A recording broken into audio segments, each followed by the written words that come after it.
يا عبادي الذين آمنوا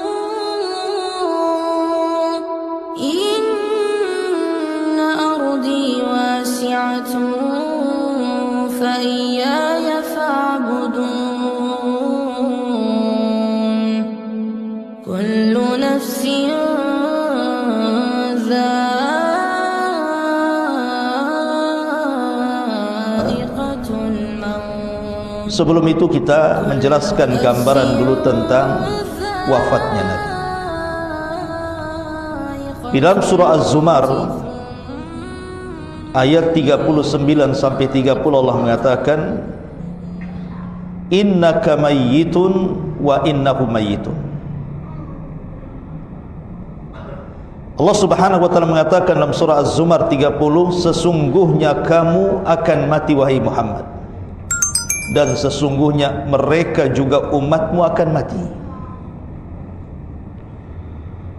Dan Nabi Allah Subhanahu wa taala juga mengatakan dalam surah Al-Anbiya ayat 34-nya, wa ma ja'alna li basyarin min qablikal khulda afa immitta fahumul khalidun. Dan kami tidak menjadikan hidup abadi bagi seorang manusia pun sebelum engkau wahai Muhammad, maka jika kamu mati apakah mereka kekal? Tidak, mereka juga akan mati. Dan Allah Subhanahu wa taala juga mengatakan dalam surah Al-Imran ayat 185-nya, kullu nafsin dha'iqatul maut. Setiap jiwa itu pasti disentuh dengan kematian. Artinya siapapun akan mati, baik dia orang mulia ataupun orang hina, baik dia orang besar ataupun orang kecil. Bahkan para nabi sekalipun disentuh dengan kematian, termasuk Nabi kita Muhammad sallallahu alaihi wasallam. Ma'asyiral muslimin yang dimuliakan Allah Azza wa Jalla, 4 tahun sebelum wafatnya Nabi sallallahu alaihi wasallam, atau pada tahun 7 Hijriah, Nabi sallallahu alaihi wasallam mengalami kemenangan dalam perang Khaybar.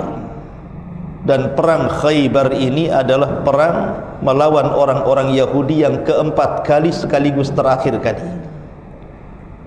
yang dipimpin Nabi. Karena ketika itu sudah tidak ada lagi orang Yahudi di Madinah. Lah karena dendamnya orang-orang Yahudi kepada Rasul, ada seorang wanita namanya Zainab bintul Harith.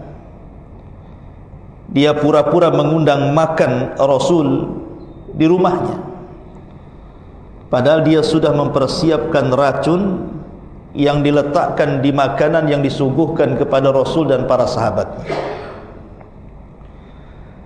Nabi itu tidak pernah menolak undangan, baik kepada orang kaya ataupun orang miskin, baik kepada orang muslim ataupun orang non-muslim, selama halal makanannya.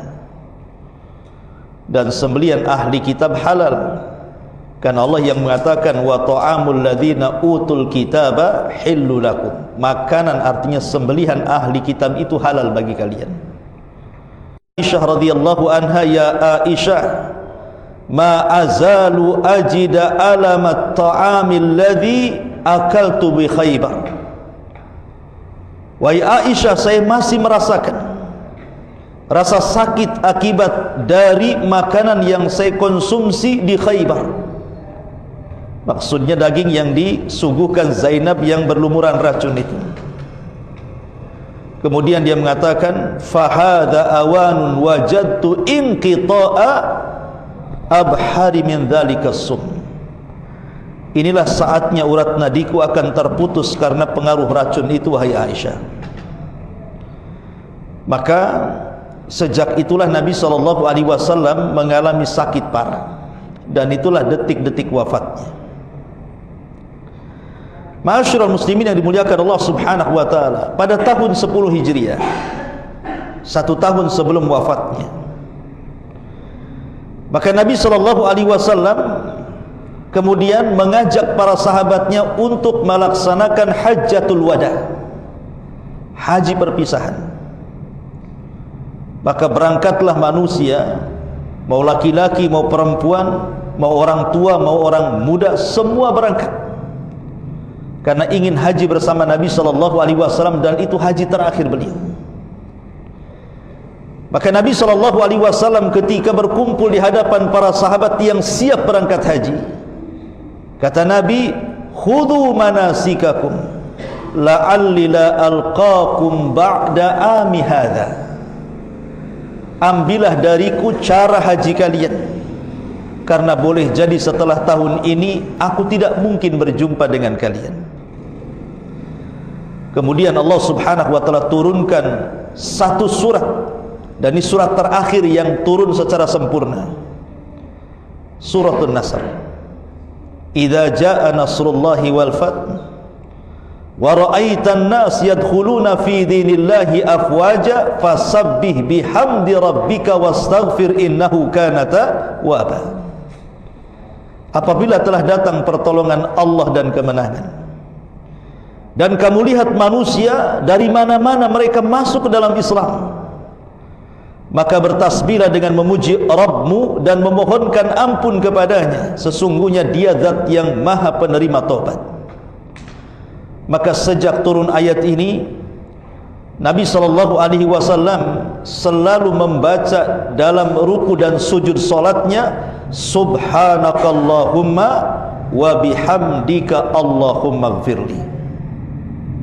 Setelah turun ayat ini sampai wafat, Rasul membaca dalam ruku dan sujudnya, subhanakallahumma wa bihamdika Allahumma gfirli. Maha suci engkau ya Rabb, wahai Allah, dan segala puji bagimu, wahai Allah, ampunilah dosa-dosaku. Setelah selesai dari Hajjatul Wada, maka Nabi SAW pulang. Maka tepat di tengah-tengah Arafah, ketika Nabi SAW melaksanakan wukuf di Arafah, turunlah ayat tentang kesempurnaan Islam. Al-yawma akmaltu lakum dinakum wa atmamtu alaikum ni'mati wa raditu lakumul Islam madina. Pada hari ini kusempurnakan kepada kalian agama kalian, kusempurnakan nikmatku untuk kalian, dan kuredha Islam sebagai agama kalian. Inilah ayat yang sangat agung turun ketika Rasul sedang wukuf di Arafah dan sedang berceramah di hadapan manusia. Maka kemudian Nabi SAW bertolak dari Mekah ke Madinah. Di tengah jalan inilah turun ayat terakhir, Surah Al-Baqarah ayat 281. Ini ayat yang terakhir turun. Apa itu? Wattaqu yawman turja'una fihi ilallah thumma tuwaffa kullu nafsin ma kasabat wa hum la yudhlamun. Inilah ayat terakhir yang turun. Setelah itu tidak ada lagi ayat yang turun kepada kita. Dan takutlah akan hari kalian akan kembali kepada Allah, dan setiap jiwa akan mendapatkan balasan dan mereka tidak akan dizalimi. Ma'asyiral muslimin yang dimuliakan Allah Azza wa Jalla, kita persingkat 5 hari sebelum wafatnya Nabi SAW, tepat pada hari Kamis, menjelang 5 hari sebelum wafat Nabi SAW, hari yang sangat menyedihkan bagi kaum muslimin, sehingga Ibnu Abbas radhiyallahu anhuma menceritakan kejadian hari 5 hari sebelum wafatnya Nabi SAW.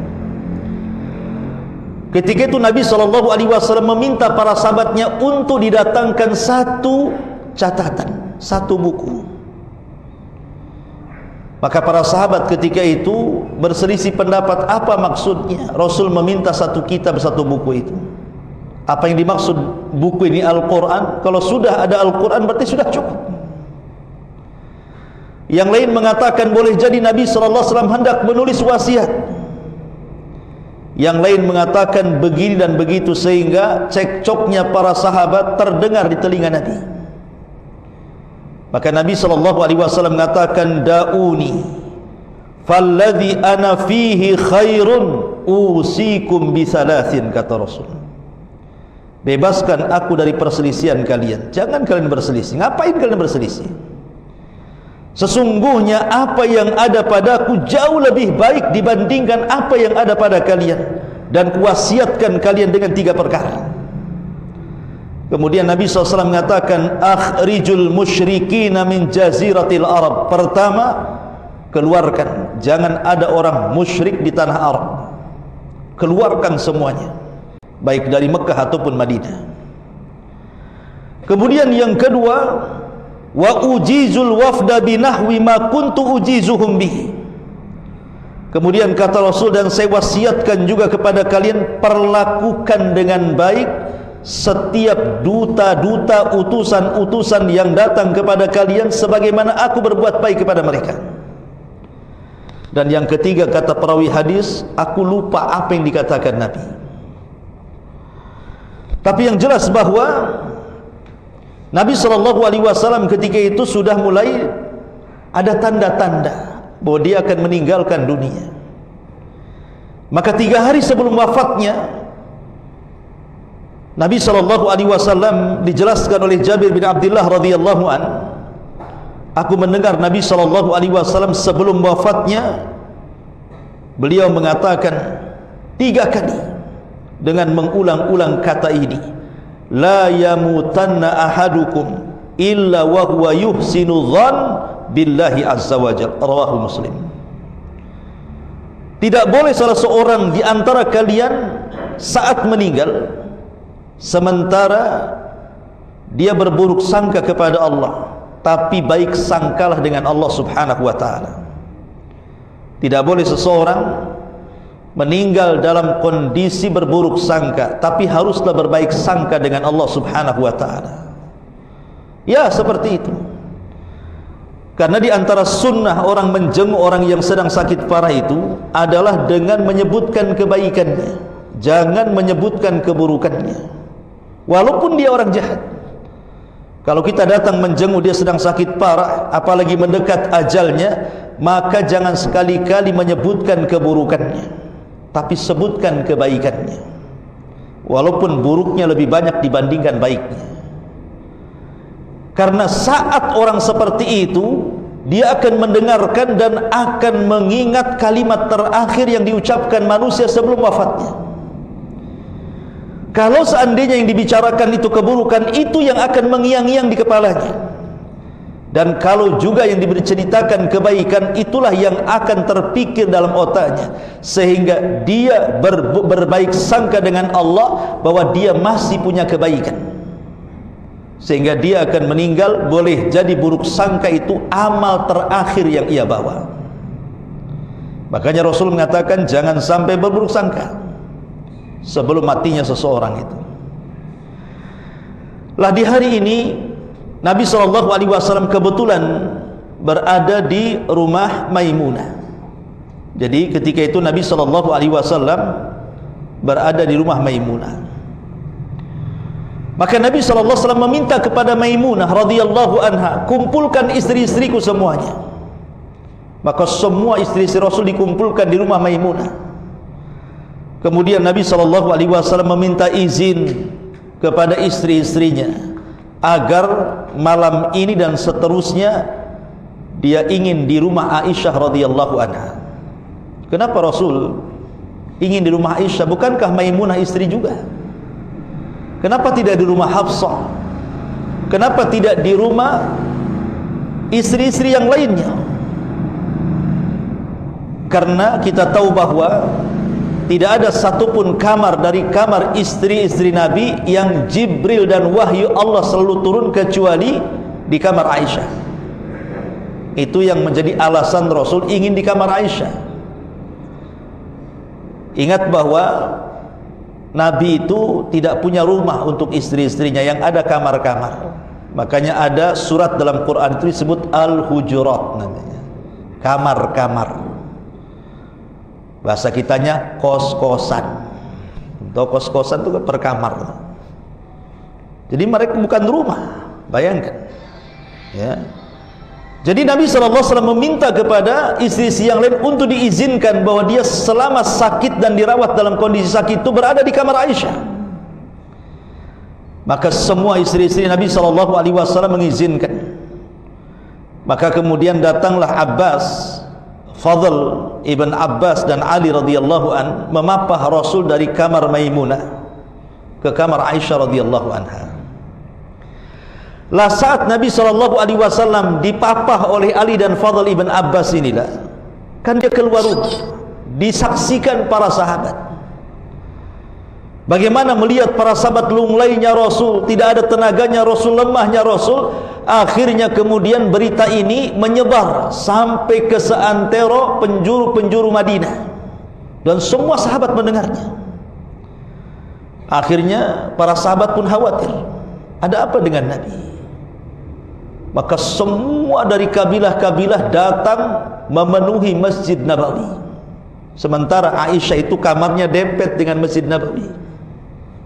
Mereka ingin tahu kondisi Nabi SAW.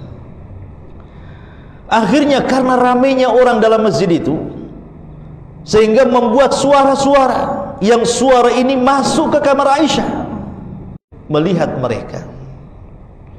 Kemudian naik di atas mimbarnya.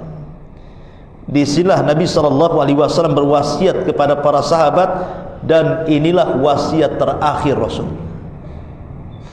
Karena selepas ini tidak pernah Rasul naik mimbar lagi, karena Nabi SAW meninggal dunia.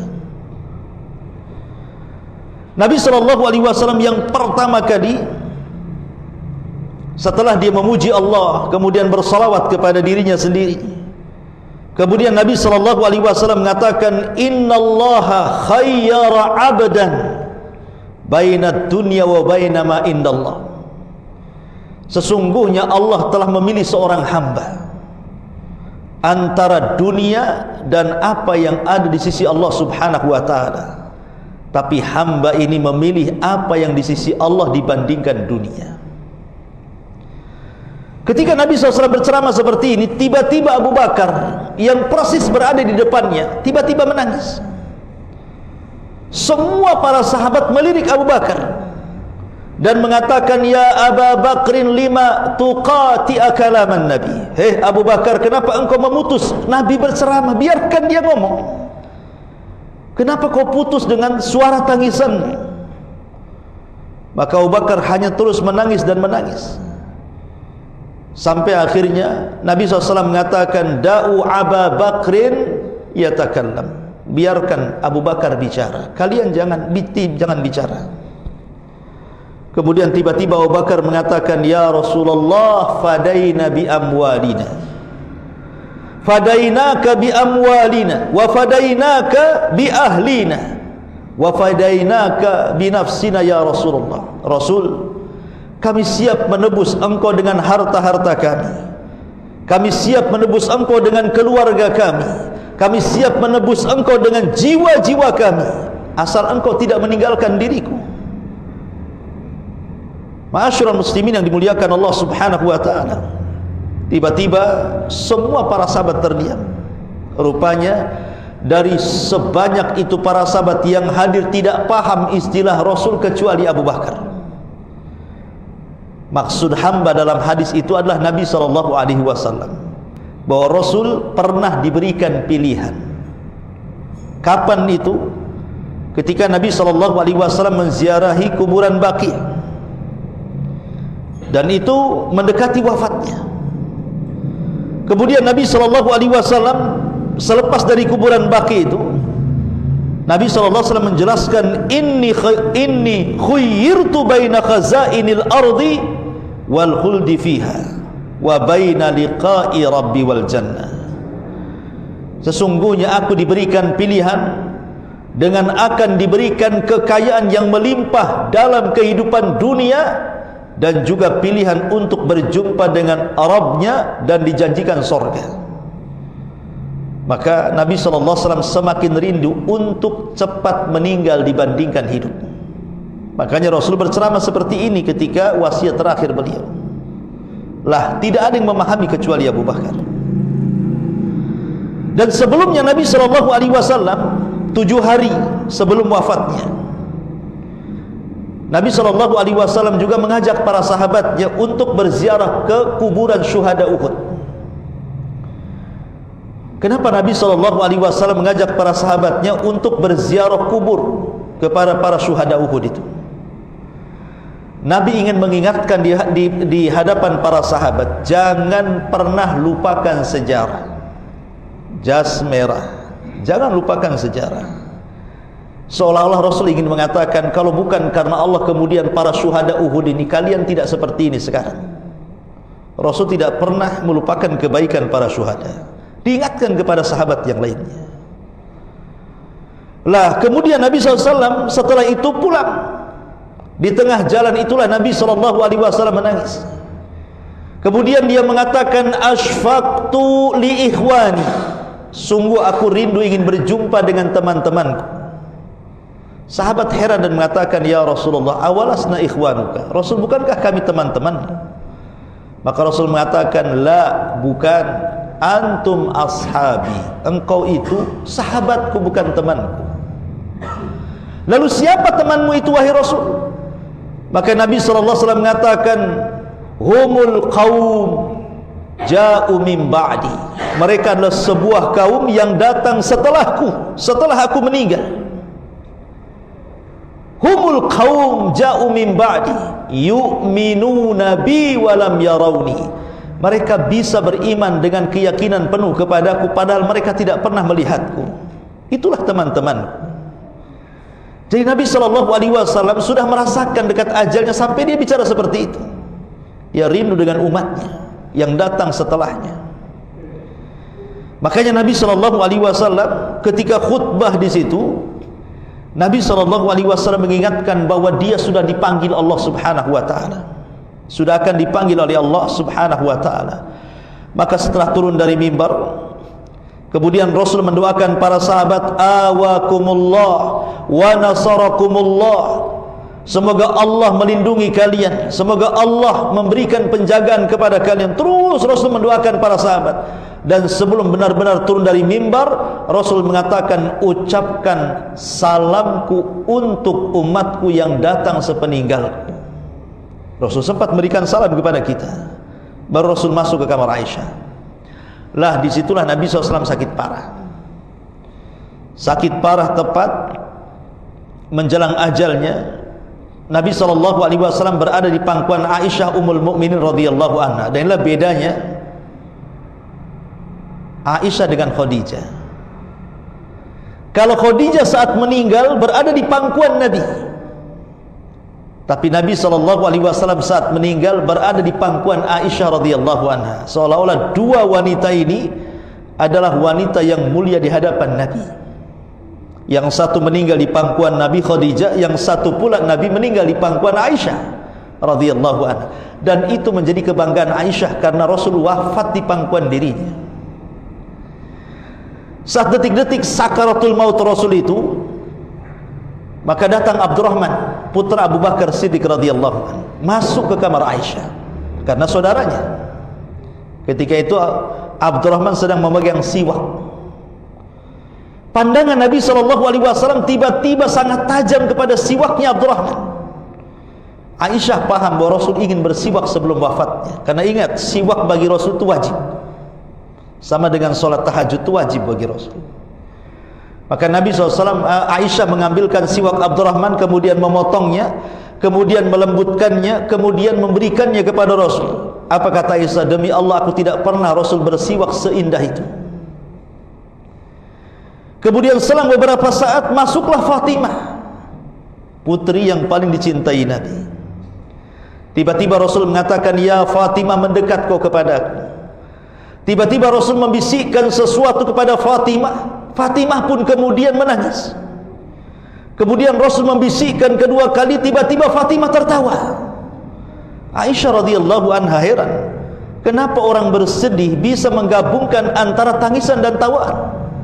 Makanya sepeninggal Rasul, Aisyah bertanya, apa yang dibisikkan Rasul saat menjelang wafatnya, wahai Fatimah? Maka Fatimah mengatakan, adapun bisikan pertama, Rasul mengatakan, engkau adalah dari keluargaku yang pertama kali menyusul kematianku. Karena kita tahu putra putri Rasul meninggal sebelum Rasul meninggal, kecuali Fatimah. Qasim meninggal, Rasul belum meninggal. Abdullah meninggal, Rasul belum meninggal. Adapun kemudian Rasul sallallahu alaihi wasallam membisikkan kedua kalinya, aku ketawa hai Aisyah, karena Rasul menghabar gembirakan kepadaku, anti sayyidatun nisa'i fil jannah. Wahai Fatimah, engkau akan menjadi pemimpin para wanita di sorga. Aku pun tersenyum karena bangga. Ma'asyiral muslimin yang dimuliakan Allah Subhanahu wa taala, selepas itu maka Nabi sallallahu alaihi wasallam memerintahkan semua istri-istrinya, semua kerabat-kerabatnya untuk meninggalkan dia bersama Aisyah dalam ruangan itu. Maka semua keluar kecuali Rasul dan Aisyah. Tiba-tiba kemudian pintu diketuk. Rupanya yang datang adalah Jibril alaihi salam membawa malakul maut. Kata Jibril, wahai Rasul, wahai Muhammad, izinkan kami masuk. Maka kata Rasul, silahkan. Kemudian Jibril alaihi salatu wassalam mengatakan kepada Nabi sallallahu alaihi wasallam, sekali lagi wahai Muhammad, Allah memberikan pilihan kepadamu. Apakah kau ingin tetap hidup dengan gemerlap dunia yang akan kau dapat, ataukah engkau akan memilih menyusul kawan-kawanmu dari kalangan para nabi ila rafiqil a'la, di surga yang paling tinggi?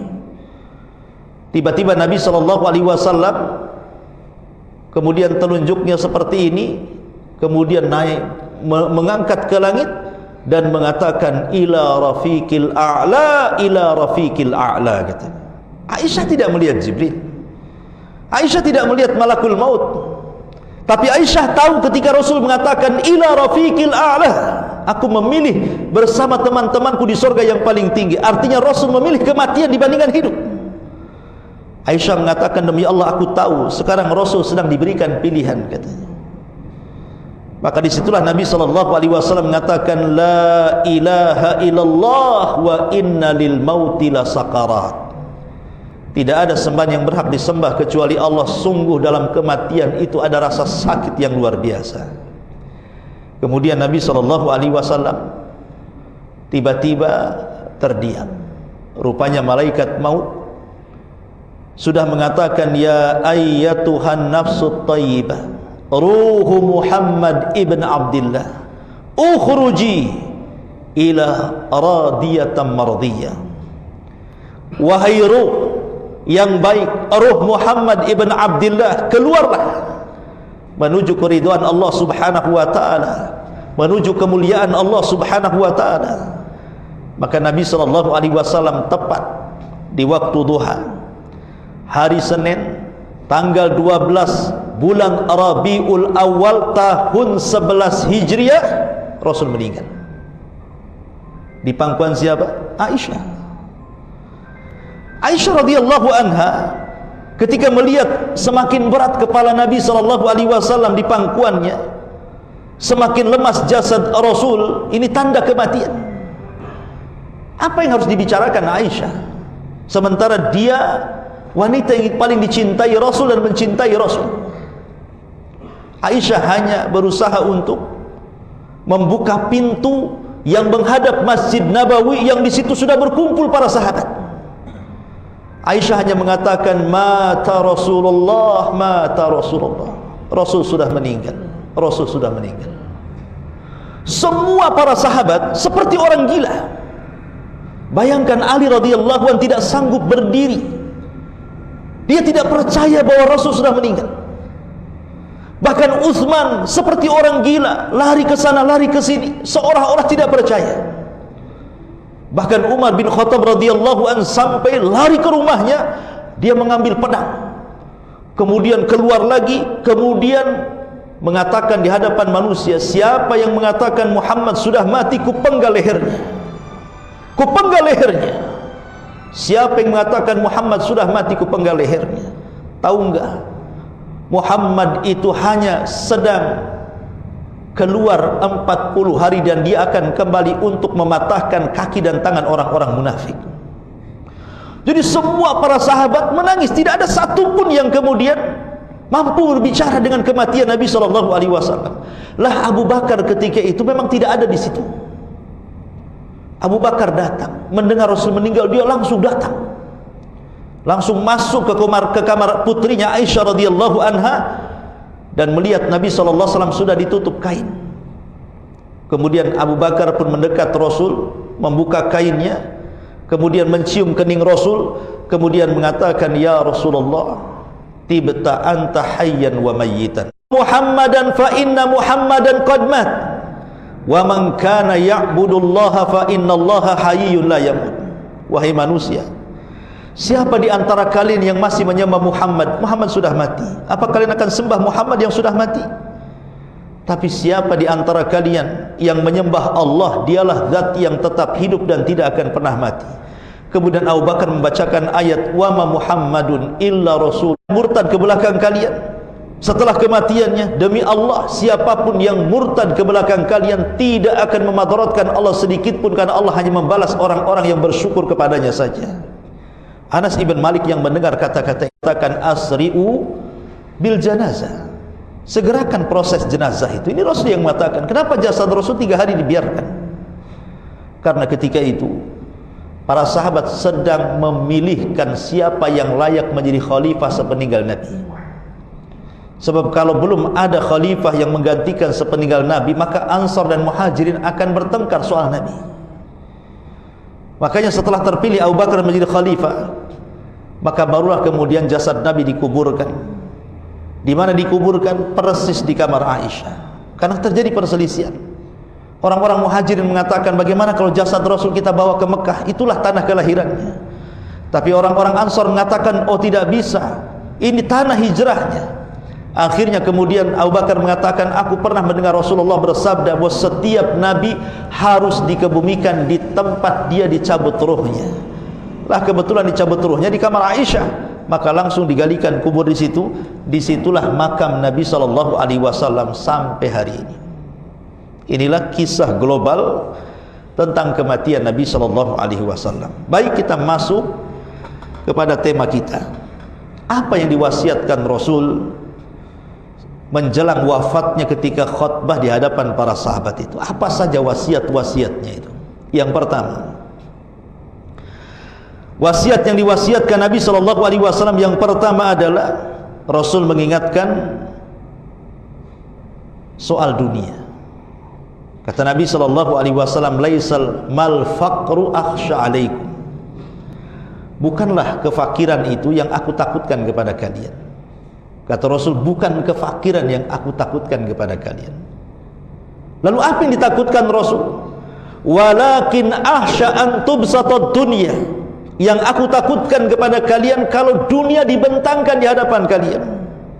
Fatanafasuha kama tanafasal ladzina min qablikum fatuhlikakum kama ahlakathum. Kemudian kalian berlomba-lomba mengejar dunia sebagaimana umat sebelum kalian mengejarnya. Kemudian kalian dihancurkan Allah sebagaimana umat sebelum kalian dihancurkan Allah gara-gara mengejar dunia. Rasul mengingatkan soal apa? Fitnah dunia. Hati-hati dengan dunia. Kemudian yang kedua, Nabi SAW juga mengingatkan kepada kita tentang wasiat agar para sahabat Rasul mengeluarkan orang-orang musyrik dari Jazirah Arab. Maka tidak boleh ada orang musyrik satupun yang hidup di Jazirah Arab kali itu, baik di Mekah atau di Madinah. Keluar mereka. Dan alhamdulillah wasiat Rasul ini sampai hari ini kan.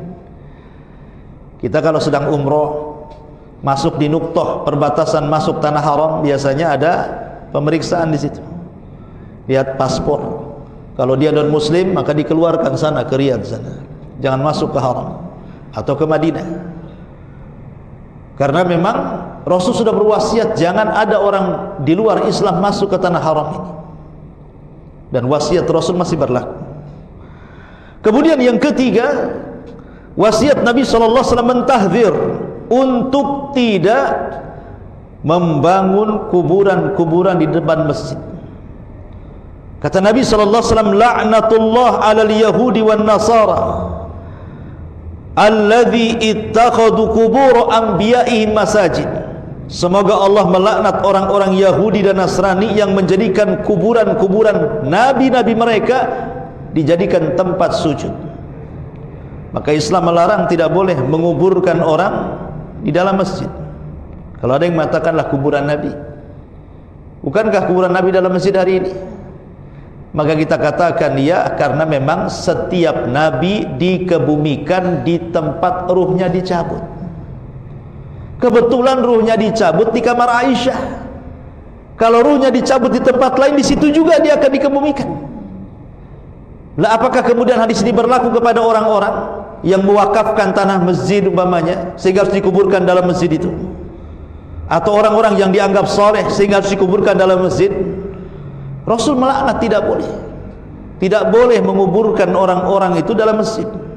Karena itu tempat sujud. Kita sujud kepada Allah Subhanahu wa taala, bukan kepada kuburan. Kemudian yang keempat, Nabi SAW menasihatkan kepada kita juga berwasiat untuk berbaik sangka, yang sudah saya jelaskan di awal tadi. Berbaik sangkalah dengan Allah. Kalau kita kena musibah, berbaik sangka dengan Allah. Umpamanya ada orang yang ya kesulitan ekonominya, boleh jadi bangkrut usahanya, boleh jadi diberikan sakit yang berkepanjangan pada badannya, boleh jadi dibuat masalah dalam kehidupannya, tetap berhusnudzonlah kepada Allah. Berbaik sangkalah dengan Allah. Boleh jadi ujian ini karena dosa-dosa yang pernah kita lakukan. Boleh jadi ujian ini untuk menghapuskan dosa-dosa kita. Boleh jadi ujian ini untuk mengangkat derajat kita. Boleh jadi ujian itu teguran dari Allah Azza wa Jalla. Kita tidak tahu, tapi berhusnudzonlah kepada Allah. Karena banyak orang yang tidak berbaik sangka dengan Allah dan mengatakan seolah-olah Allah menjadi objek celaan pada musibah yang dideritanya. Kenapa Allah asik aku saja yang seperti ini?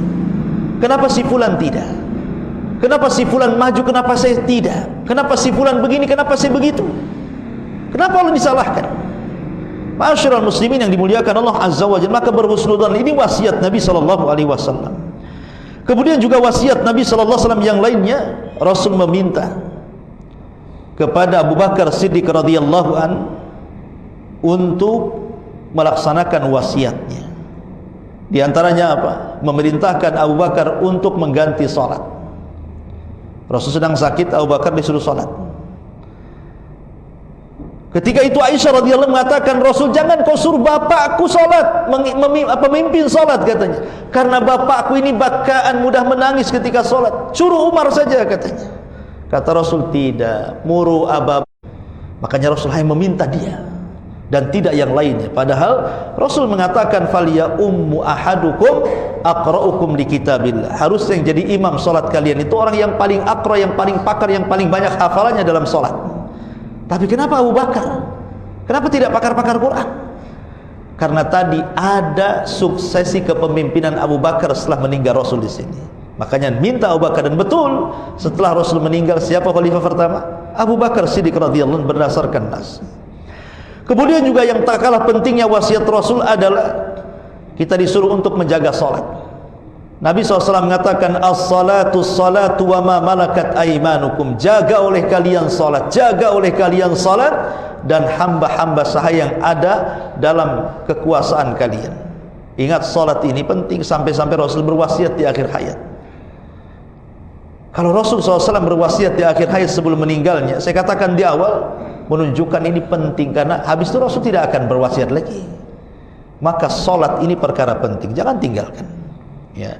Kemudian juga di antara wasiat Nabi SAW yang selanjutnya, Nabi berwasiat agar kita mengikuti para sahabat.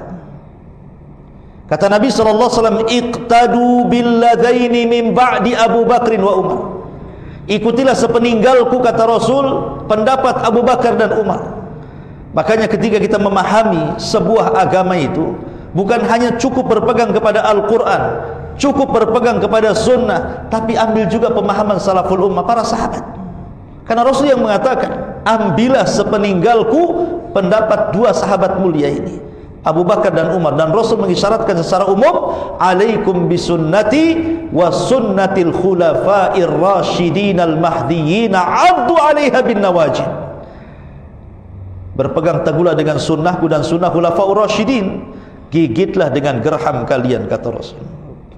Kemudian Nabi SAW juga berwasiat kepada kita agar kita berpegang dengan dua pusaka yang tidak akan menyesatkan kita selamanya, Al-Quran dan sunnah Nabi sallallahu alaihi wasallam, taraktu fikum amraini lan tadillu ma tamassaktum bihima, kitaballahi wa sunnati.